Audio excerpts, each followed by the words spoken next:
Hear ye, hear ye. My name is Ursela S.O.J.E.S, and I am here with Robin S.O.J.E.S for another hot drop in Black history. Robin, state your claim before the people. Hello, Justice Riders. This is podcast number 3 in a series of 18 different podcast series called Black Sugar, Not So Sweet. This podcast will focus on some of the plantations that was here in the early 1800s in Sugar Land, Missouri City, and Stafford, Texas. I say few because there were many plantations in Texas back in the early 1800s, and there's still so much evidence of them even today in 2023. Did you know that they just recently dropped the word plantation from that multi-million-dollar subdivision known as Sienna? Back in 2020, it was called Sienna Plantation.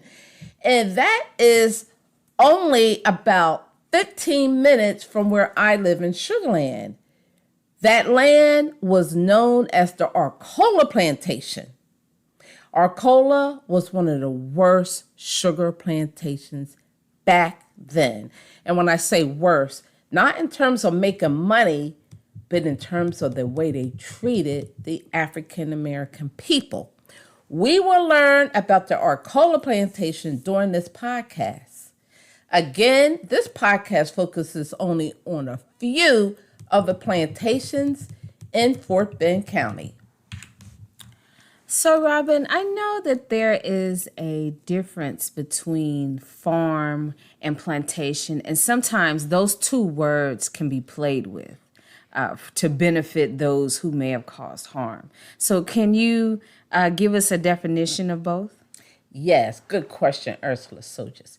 The main difference between a farm and a plantation is that a farm is an area of land for farming, raising animals, growing a few crops, but a plantation is usually a large amount of land where crops are grown on a large scale for profit. The crops grown on plantations are usually known as cash crops. And some of the examples of cash crops in the United States, sugarcane, cotton, and tobacco. This area right here, for the most part, they did grow cotton and some corn, but for the most part, Sugar Land was known for the sugar cane fields. We know for a fact that there were Indian tribes by the name of Cowaracowan. So how did the white settlers and the blacks that were enslaved get to this area back then? Another good question, Ursela S.O.J.E.S. There were several ways to get to this area. Back then it was called kind of like Spanish Texas, before it became part of the United States. So if they traveled by sea, usually they left a place like New Orleans by a schooner, which is a boat, and they landed either Galveston or the Brazos River or the Colorado River. But there were also Africans who were brought here from Africa by way of the Caribbean. They arrived here by way of Galveston. Yes, Justice Riders. Almost 200 years after the known fact of Africans arriving in 1619 in Jamestown, Virginia, slavery was still going on in the early 1800s right here in Texas. When we went to Montgomery, Alabama, this was September 2022, we found out that there were over 1,300 African people who were imported into Texas illegally after slavery was abolished by Mexico. You will not find that information in any of the Texas history books. I will elaborate more in the next podcast. So listen, Justice Riders. As I previously stated in an earlier podcast, about 200 years after the first Africans arrived in America as part of the slave trade system, Moses Austin, who by now you should know is Stephen F. Austin's father, he decided to see if he could receive approval to colonize this area of Mexico for financial gain. He was broke as a church mouse as a result of the War of 1812. And he heard that there were people who could colonize this area of Mexico for next to nothing. He had experience in colonizing the city of Missouri, so he wanted to see if he could be approved to colonize this area where, it was near so many water bodies. You have the Galveston Bay, you had the Brazos River, the Colorado River, and he had dreams of wealth and import-export. So he traveled to San Antonio in 1820, and he eventually was issued a grant to bring 300 families to this area. However, on his way back to Missouri, he became ill, and unfortunately, on June the 10th, 1821, he died. But a few days before that, he reached out to him, "Can you please let Stephen F. Austin know that it is my death wish for him to carry out my dream of colonizing this area, which now is known as Texas." So Stephen F. Austin, he said, "I will at least try." And he traveled from Natchitoches, Louisiana, and eventually arrived in San Antonio, where he was given permission to colonize this area. So as I explained in podcast number 2, there were 443 African Americans who came with what they call the Old 300. What that basically means, Justice Riders, is there were 297 land grants issued to families. In order for them to have a chance to colonize all this beautiful land, it was just land everywhere by all this water, he gave an incentive, as I stated in podcast number 2. So for every one African American that they could bring with them, they received 50 free acres of land. And if you know, like I know, fertile land is and will continue to be a very important asset because money comes and goes. But fertile land becomes more and more scarce and more valuable as the area grows. Wow. Can you imagine being given rich, fertile, plentiful land near a water body? I mean, wow. How about being given free land for bringing another person with you who will do all of the work for free? Seriously? You can't be. Oh my gosh. I know. You can't get better than that, except if you were African descent. I know. That's exactly what I was thinking too. Or how about this? Even people who were what they called, back then Indian descents, which you and I both know they were not from India. Mm-hmm. Stephen F. Austin laid claim to rich tracts of land near bays and rivers populated by the Karankawa people. The Karankawa people lived here first and relied on these rivers and bays for the fish and the shellfish that provided their winter protein sources, and they were fiercely protective of this land. But he knew that in order to colonize this area, he had to get rid of them. And it's just so sad because he basically wrote that they had to be exterminated. Yes, despite the fact that his first encounter with them was friendly, he spread rumors among the settlers that the Karankawa people were cannibals and extremely violent. Research has suggested that these accusations of cannibalism were false and that the Karankawas were horrified by cannibalism when they learned of it being practiced by shipwrecked Spaniards. He continued to tell stories, and he got the settlers all afraid, and eventually, in my humble opinion, had something to do with the Skull Creek Massacre, in which the Karankawa villages were raided and many of them were killed.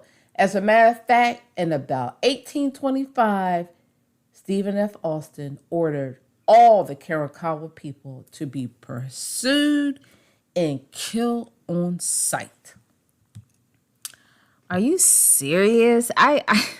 It's every episode, I'm just blown away by all of the detailed research that you've done. Now, basically what you said, not only did the Kawakara Indians be exterminated, but I highly doubt that they actually walked up to the early settlers and was like, hi, I'm an Indian. So they had to deal with being called something that they're not familiar with, being exterminated, and then false rumors of cannibalism.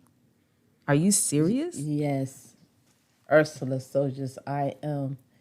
And it even says that Austin organized a small informal armed group to protect the colonists, which evolved into the Texas Rangers.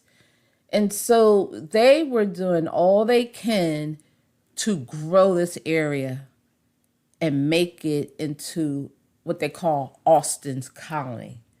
Now, let's get back to how the plantations came to be in Fort Bend County. The first owner of the land grant on which the city of Sugar Land and the Imperial Sugar Company would later be established was Stephen F. Austin himself. Because he was given that land grant and because his job was to incentivize and bring 300 families here, he was awarded with 22 leagues, which is about 97,000 acres of land. Okay, I'm glad you explained that because, like myself, like many other listeners, we're kind of wondering what was a league because I know you're not talking about a basketball league. So I'm glad you clarified that a league is actually a certain amount of acres of land, correct? Yes. And so when you hear of a league is about 4,428 acres. And guess what? The entire city of Sugar Land is 27,000 acres. So about 6 leagues is equal to the entire city of Sugar Land. So the 5 leagues that Stephen F. Austin owned of his 22 leagues basically makes up the city of Sugar Land, Richmond, and part of Stafford. And so I live in what is called New Territory, which is right here in Sugar Land.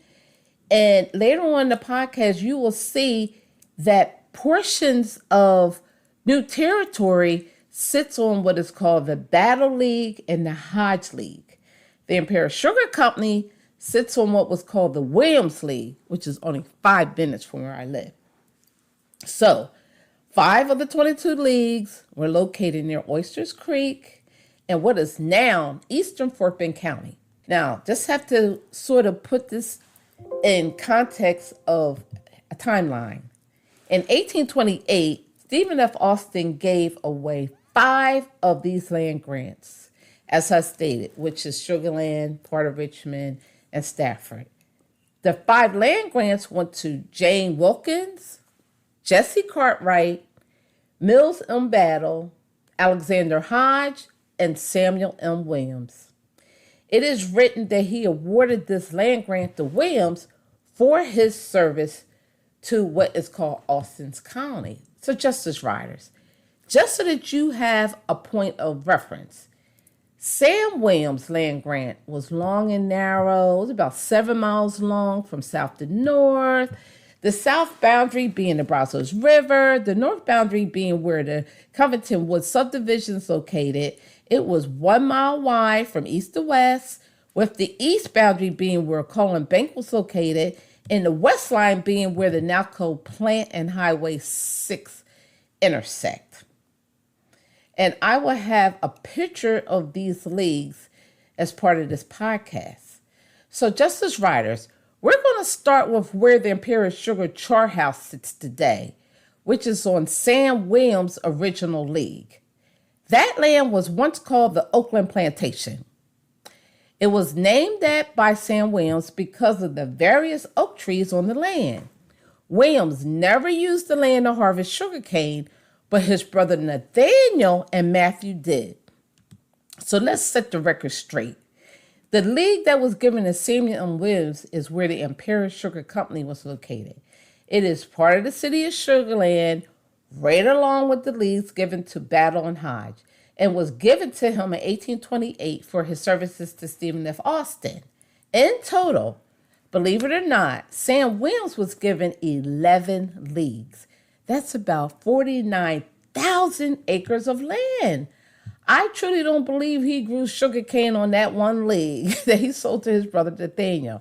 He was too busy working for Austin as his backup when he was traveling or when he was really super busy. Sam Williams had a lot of debt when he left New Orleans, and he was also broke when he came here. So a lot of these settlers, they wanted a new way of life, and that's why they dropped everything and relocated to this area. Sam Williams was from Rhode Island. One time he lived in Baltimore, and he came here in 1822 and was hired by Stephen F. Austin because of his ability to speak and read French and Spanish, because he was the one that was issuing these land grants and had to make sure that he could read Spanish so that, the Mexican government will understand all of who was receiving different leagues. He worked for Austin for about 13 years and then focused most of his business activities in Galveston. He was considered Austin's lieutenant. He wrote deeds, he kept records, he directed colonial activities. In 1826, he was also named postmaster. Later, he became secretary to a local government. So 10 years later, in 1838, his brothers Nathaniel purchased the land from him. And there he and a third brother, Matthews Williams, used this land to grow cotton, corn, and sugarcane. And they named it, it was already named Oakland Plantations, so they didn't change the name. Nathaniel and Matthews did so well that 5 years later, in 1843, Matthews Williams established a commercial sugar mill on the banks of Oysters Creek at the current site of the Imperial Sugar Company. This sugar mill was not named Imperial at that time and wasn't until the Kempner family bought it in 1906, and Mr. Isaac Kempner named it Imperial after a hotel that he stayed at in New York. So let's get this chronologically straight. Stephen F. Austin gave one of his leagues to Sam Williams in 1828. 10 years later, his brother Nathaniel purchased his league from his brother Sam, and together with their other brother, Matthew, had enslaved African Americans plant and harvest sugarcane on this land, as well as cotton and corn? Yes, Ursela Sojes. The Williams brothers had the enslaved African Americans built the mule power mills to grind sugar cane and squeeze the sweet juice from the cane stalks to make sugar. The African American men boiled the cane juice in large cast iron kettles set up under covered sheds. As a matter of fact, if you go to where the Imperial Storehouse is right now, there's one of the cast iron kettles there. And the day is January 2nd, 2023. So it just goes to show you what they used back then. In 1843, the Williams sugar crop on the Oakland plantation and the crops of the other nearby plantations were large enough to justify a commercial raw sugar mill on the property. The mill became the birthplace of the Imperial Sugar Company, which was not named the Imperial Sugar Company at that time. Wow, that's a lot of information to process. I'm reading here, and it says that the increase for cotton also correlated with the increase for slavery. So that's just a side note to put into there to give us more of a detailed understanding of what was going on. Upon Matthew Williams' death in 1853, Nathaniel Williams sold the Oakland plantation to Benjamin F. Terry and William J. Kyle. They changed the name from Oakland Plantation to the Sugar Plantation and began buying up adjoining plantations. Within 5 years, their 12,500 acre Sugarland plantation was one of the largest in Texas. Right here in small little town, halfway unheard of, Sugarland, Texas. They had the largest plantation in Texas. So that explains a lot of the wealth of this area. Am I correct with all that I've just said? Is that what you ran by us? Yes, that's exactly.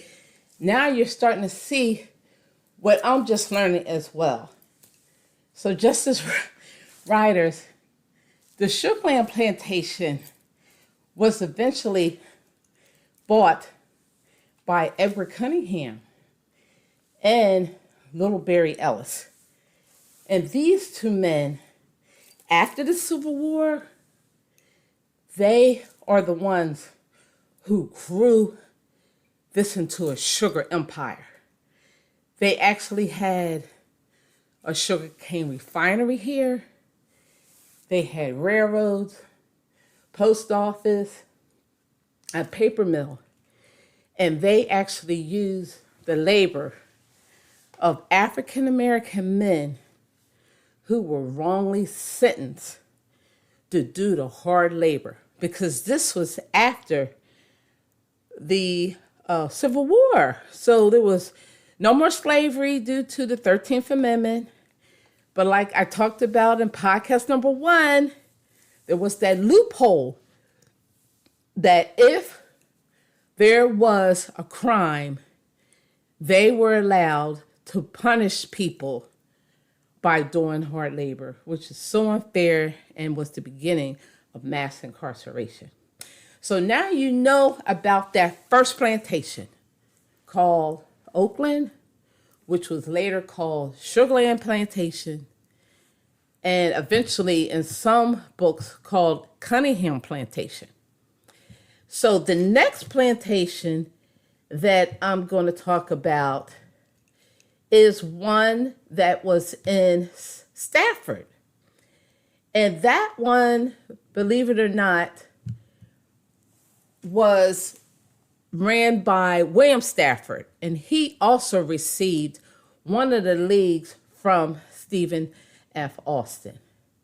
But before I jump to Stafford, I need to stay in Sugarland just a teeny bit longer, because the plantation where my house sits on was called the S.O.J.E.S Plantation. S.O.J.E.S Plantation was named after Little Barry Ellis's daughter. In 1868, he came from Mississippi, and he purchased 2,000 acres of land and another 3,300 acres of land in 1875 from the Mills Battle League and the Alexander Hodge League. Remember earlier, I told you about the 5 leagues. These were 2 of the leagues, which was right next to the one given to Sam Williams. So this area, along with that Sam Williams League, is what makes up the entire city of Sugarland. His plantation was here back, like I said, 1875, but was later sold in 1984 to a developer to build a master plan community called New Territory. New Territory subdivision opened in 1989. So anyway, Justice Writers, Ellis, along with his partner, Edward Cunningham, they used wrongly sentenced African Americans to work for them for free under the convict leasing system. They had these men plant cotton, tend to beef cattle, and of course plant sugar cane. Justice riders in 1880, both Ellis and Cunningham had control of over 2,300 African American prisoners, every single one of them in the state of Texas. And when you read the reports about the torture and the lifespan of the African American people who worked out in these sugarcane fields, their lifespan was less than 2 years. And this entire area was known as the hellhole of the Brazos because of the deplorable conditions. You're right, Robin, because I had the pleasure and honor, even though it was a heartbreaker, to go through some of these old prison records at the Ellis Creek camp during that time. And soon as they would come in on the records, now these are historic records where the writing was just so eloquent, and just it was amazing to see these historical documents. But as soon as they would come in, some would last maybe a 1 week, 2 or 3 weeks, 2 or 3 months. Their lifespan was very short, like you said. Yes, and believe it or not, back then, I just said that they had control of 2,300 African American prisoners, but according to the census back in Fort Bend County, there were 7,508 people of African descent.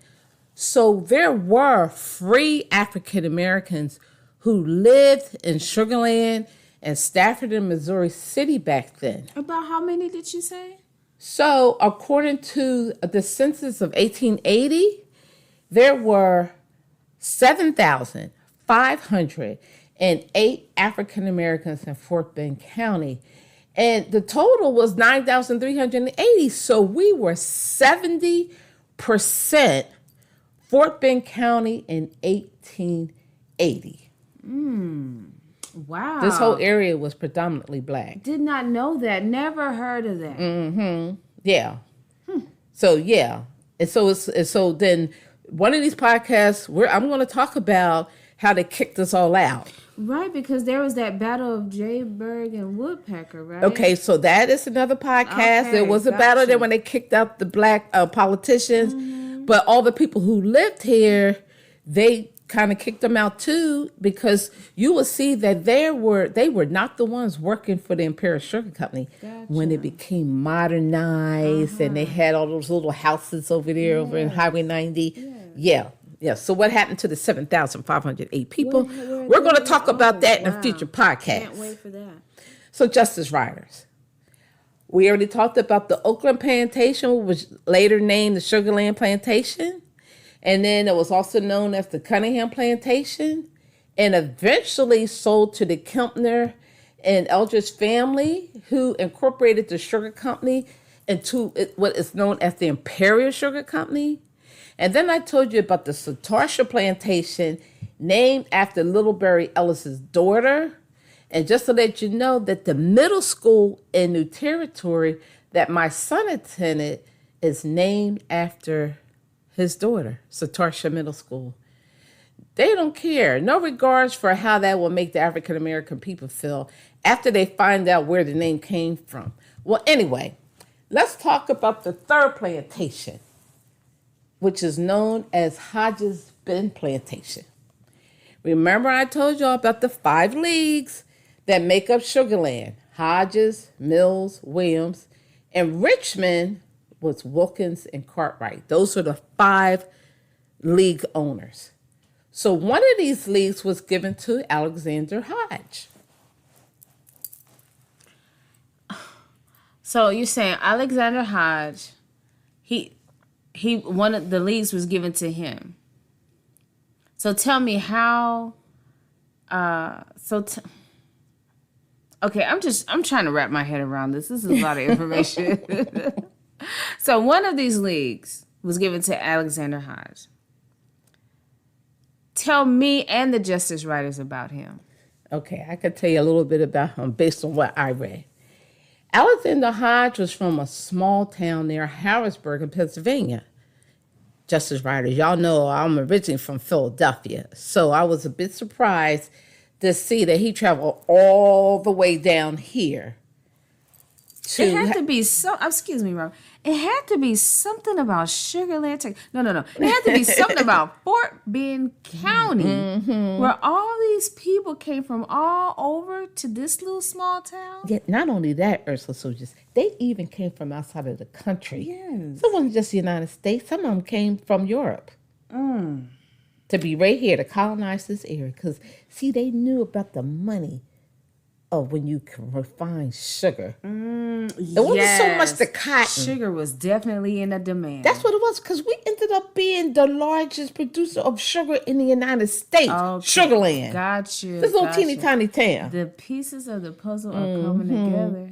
See, they grew some cotton, but they already had the corner of the market on cotton. South Carolina, North Carolina. See, North Carolina, for the most part, had all them tobacco plantations. But in Texas... Because that's where Ralph was. But see, what gets me about that is that honestly, this area did not really start coming to.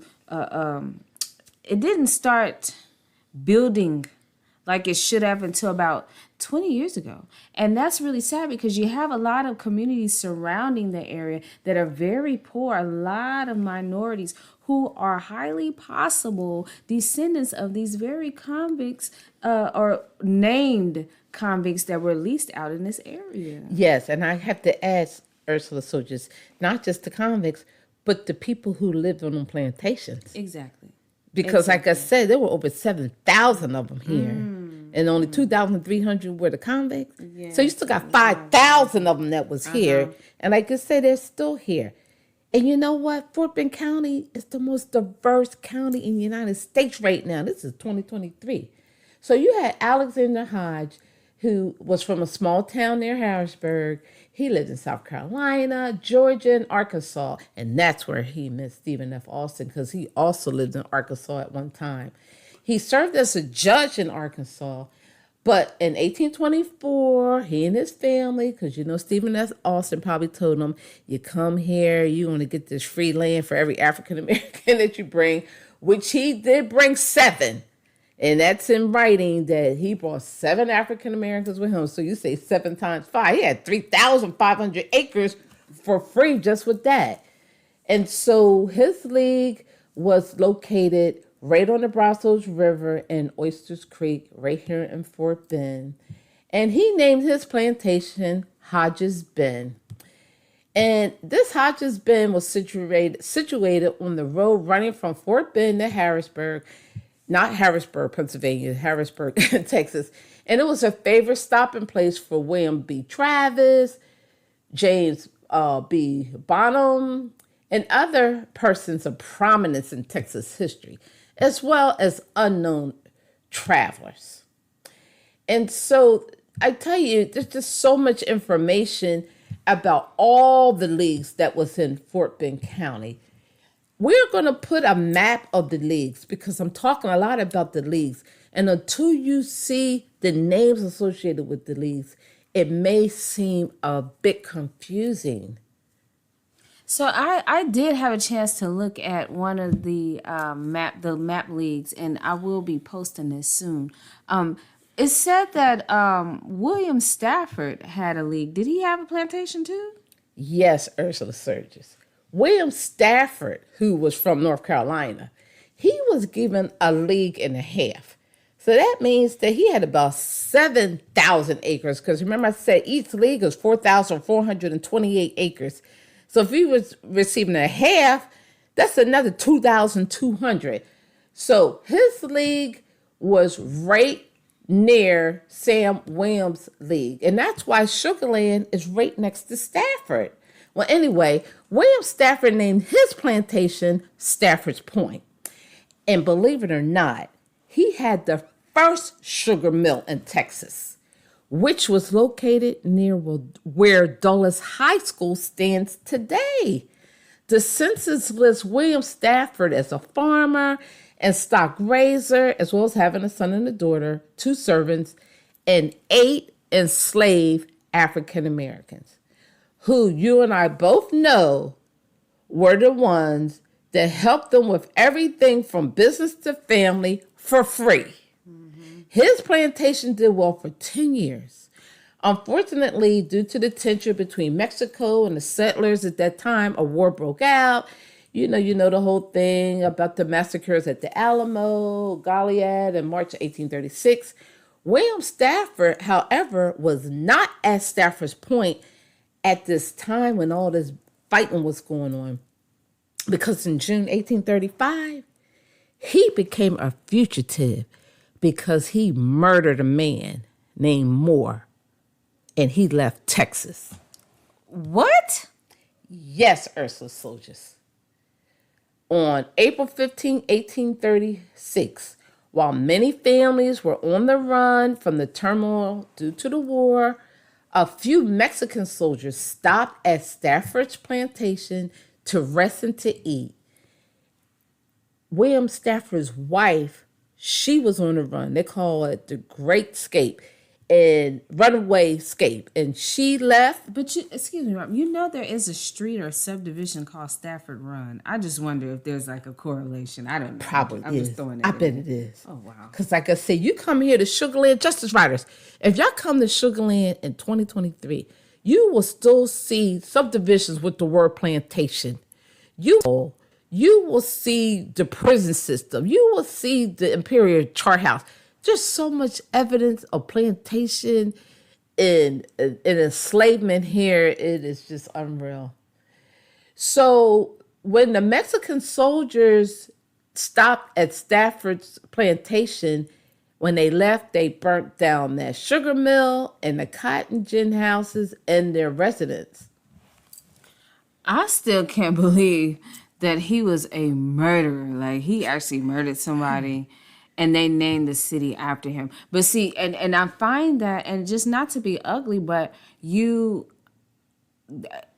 a major amount of enslaved African American people were leased as convicts and labeled that, who possibly and highly doubtfully committed any crimes, especially murder. It's hard for us to even find their names, but we got a whole city named after this man who, on the books, murdered somebody. I know, right? Yes, listen to this, Justice Riders. I guess he isn't represented in the history books as a murderer because soon after the war, about like December 1838, 50 citizens of Fort Bend County petitioned Congress to permit William Stafford to return home and be exempt from judicial prosecution on the grounds, listen to this, that Moore, the man he had killed, had been destitute of character and was much addicted to brawls. Are you okay? It's not funny, but are you serious? Because that is just totally not the way the judicial system is conducted. Exactly. The petitioners argued that William Stafford was ordinarily a peace-loving and enterprising citizen and had killed Moore only after much provocation. So on December 27, 1838, the House recommended executive clemency, and he was returned to live at Stafford's Point until his death on September 23, 1840. And he's buried at the Stafford Cemetery in Fort Bend County. So, okay, I'm just going to go ahead and say hunger will provoke you to go get you an apple, right? Because there's just something about that blood sugar that drops in your body that your mind goes erratic. So there's people who were leased as convicts who did minimal things because they were starving. Okay, why were they starving? Maybe because their family were enslaved and did not reap the benefits of any harvest that they created. Mm-hmm. I don't know. I'm just throwing that out there. It's just common sense. Okay. So African Americans can get sentenced to 5 years for stealing a $10 pig, and he got off because he was actually a peace-loving and enterprising citizen and killed a man because he was provoked. And later he got a city named after him. I will say that again. What kind of world do we live in? I mean, I guess it's kind of obvious. You know, some people got that privilege and other people don't. So Justice Riders. I know you don't want to get y'all all upset. So we're going back to start talking about another one of these plantations. And the next plantation I'm going to talk to you about, to me, was the worst one. And like I said in the beginning of this podcast, it's called Arcola. It is located in Missouri City, and it was later known as the Sienna Plantation. It is written that this plantation was the most valuable and most brutal plantation in Texas, according to the Houston Chronicle. The Arcola Plantation was owned by Jonathan Dawson Waters. He left Alabama to come here, and he purchased part of the Fitzgerald League. Remember I told you about them other leagues? Well, there were many leagues. I told you the government gave Stephen F. Austin 300 of them.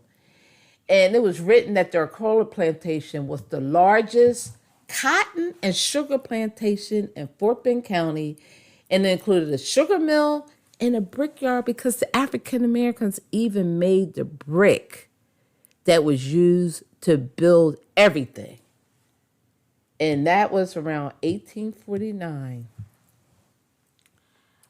When you said that he came from Alabama, that just made me think of the gold rush. You know, it's just like everybody ollie out some free. They got sugar down here. Let's go. Right? That's horrific. And it just, like I said, the pieces of the puzzle really come together.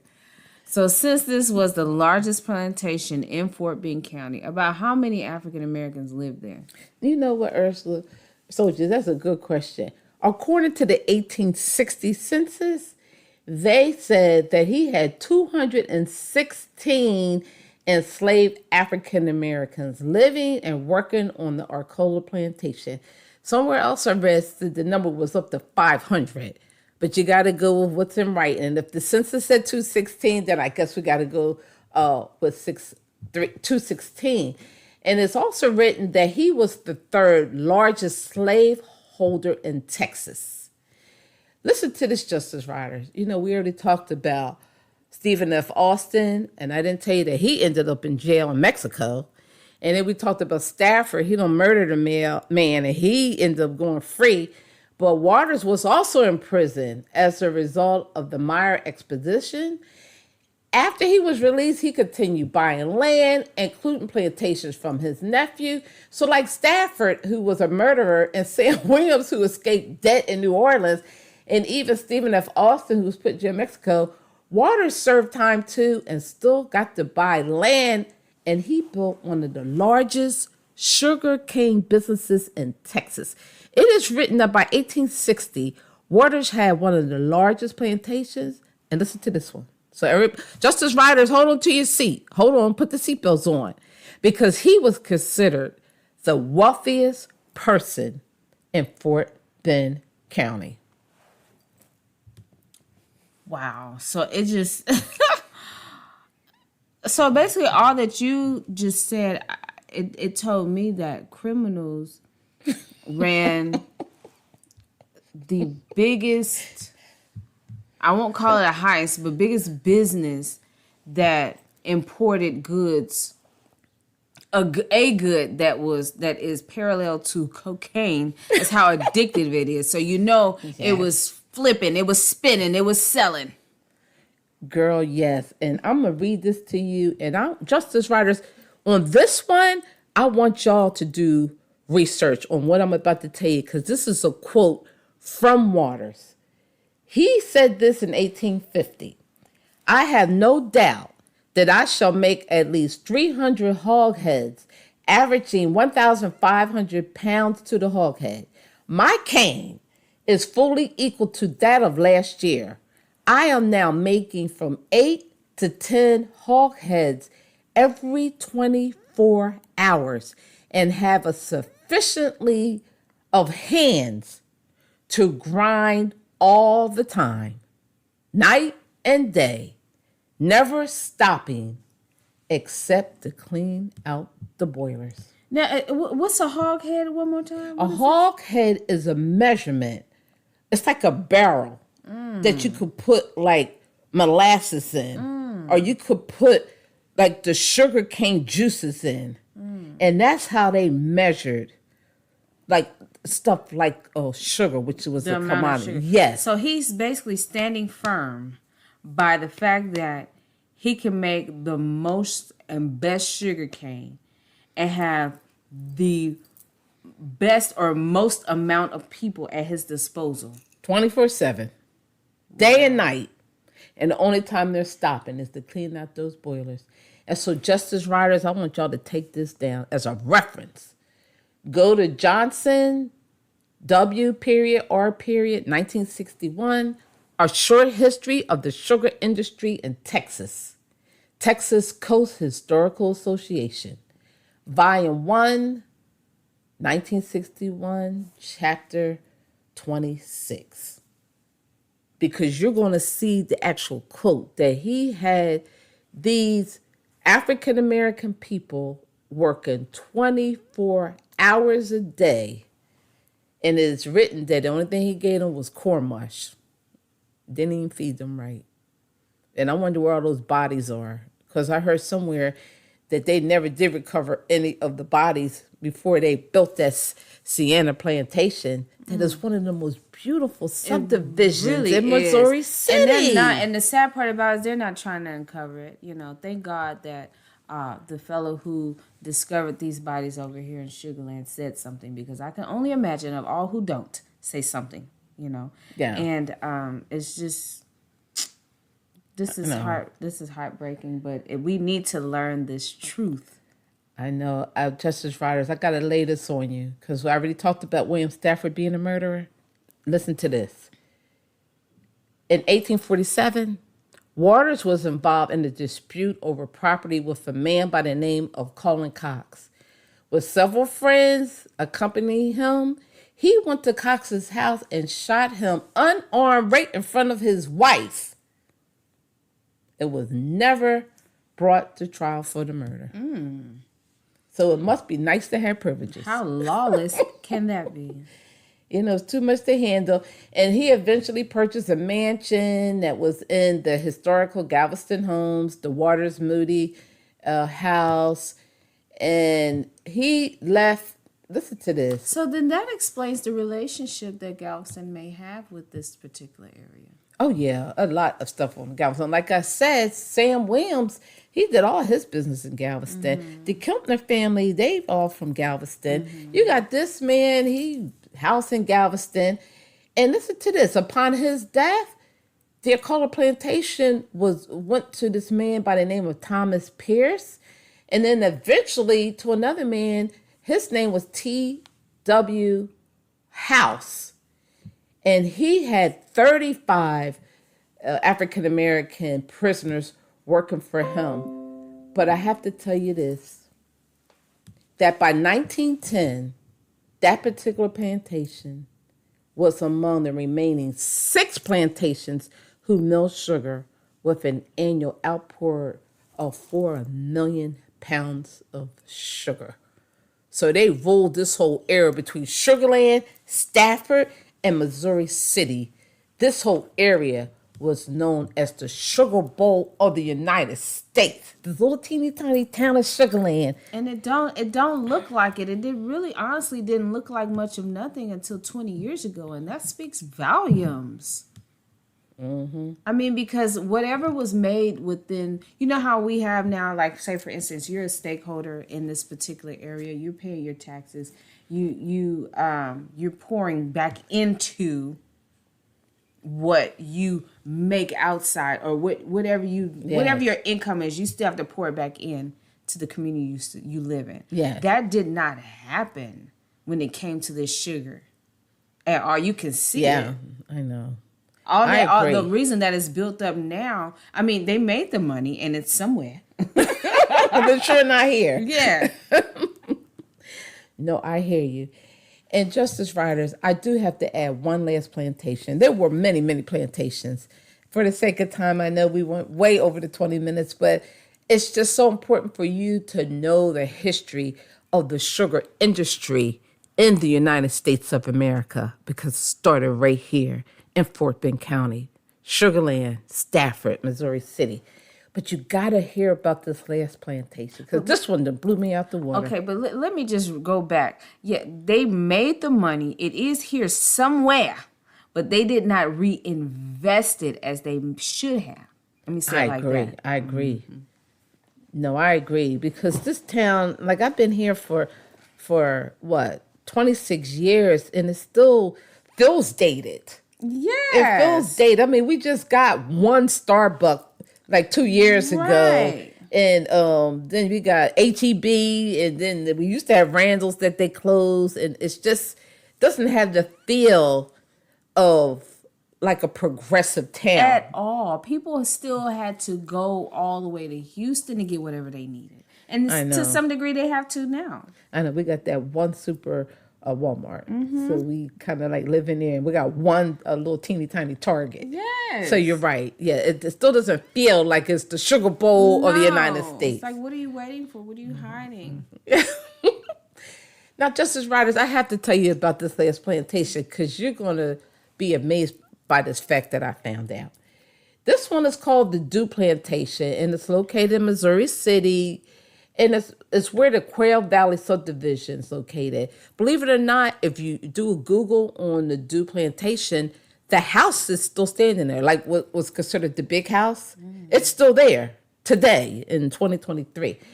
But what is interesting to me is the Dew Plantation, which was originally known as the Belvedere Plantation, it changed hands, and this plantation, they had a sugar mill, a cotton gin, and a small oil field on the property. That's the first time I'm hearing about an oil field. I know, right? Oil. Just as right as the Dew brothers rode into town on horseback, and they bought this land, and they was just, like I said, having the enslaved, this is 1895, so they had the African Americans who were considered, the prisoners, do all the work. But listen to this. When they eventually sold the property, they actually had one of their descendants. His name was Henry Wise Dew. He was one of the 8 men involved in establishing the Houston Livestock Show and Rodeo. Hush your That's mouth. What I'm talking about. The Dew Plantation. Yeah, and that is the largest rodeo in the world, not just the United States. The Houston Livestock Show and Rodeo. And you say they're the founding fathers of Missouri City? Is that what you said? No, they're the ones that own that Dew Plantation. Henry Wise. And he was one of the 8 men involved in establishing the Houston Livestock Show and Rodeo in the summer of 1931. I just always got a presence of just being out in the community, just listening to different conversations and just being in the air. I always felt a sense of these people are controlling something. These people are controlling. These are well-known movers and shakers. Regardless of me not seeing anything for miles, I just always felt that way. It's a way that they carry themselves. And there's nothing wrong with carrying yourself like a mover and shaker. But when you understand and reading the history behind that, wow. Exactly. And here's the thing that I want to know. Since the African American people were the ones that had to plant that sugar cane and cut it down in that heat, and African American prisoners were dying within weeks, less than 2 years doing all this work, where's their stock? Where's their land? Where's their compensation? And how come my granddaughter, who is 10 years old, doesn't know anything about the positive contributions of African Americans, not just in Sugarland, Stafford, or Missouri City, but in Texas? But where's that book at? See, it just destroys that whole you got to work hard, you got to have your skin in the game. You know, these folks had their blood in the game. You see what I'm saying? So you can't say that didn't nobody work hard to get, because you do have to work hard to get what you want or get what you need, right? So these people work to their death. Work to the death. And even still, yet their descendants don't have. Okay, so where is, like you said, where is their stock? What happened to their legacy? And we need it. We need it. Yes. And you know, when it comes to traumatic experiences, and let me not go into the whole dynamics behind that, but that puts an impression on your DNA. These people were traumatically brutalized during this convict leasing. Yes. They had children. Those DNA impressions of that trauma passed on to their children biologically. Yes. So then you have us as descendants, and we're sitting up and we're trying to figure this out. We're trying to live our lives. We're trying to be good Americans. Exactly. And then yet and still we're finding out all this information, and we have been left behind. Yes. And it's not fair. It's not right. Thank you, Robin, for letting us know. You're so welcome. And I just have to end with this. We are the officers of S.O.J.E.S, the Society and Justice for the People of Sugar Land. We advocate for the truth. We're not trying to change history. We're just writing the chapters that are currently not in the book. Nobody's trying to change his story. We're just adding our story to make it a complete story so that people will know how we can move forward in the area of education, honor, and healing. On behalf of the Sugarland 95, who never made it back home to their families, we, as Americans, have a responsibility to find their people so that they can know that their people's lives were not in vain. Thank you very much, and good evening. Thank you, Justice Writers, for coming by and taking a listen at our spiel. We will see you guys on the next episode.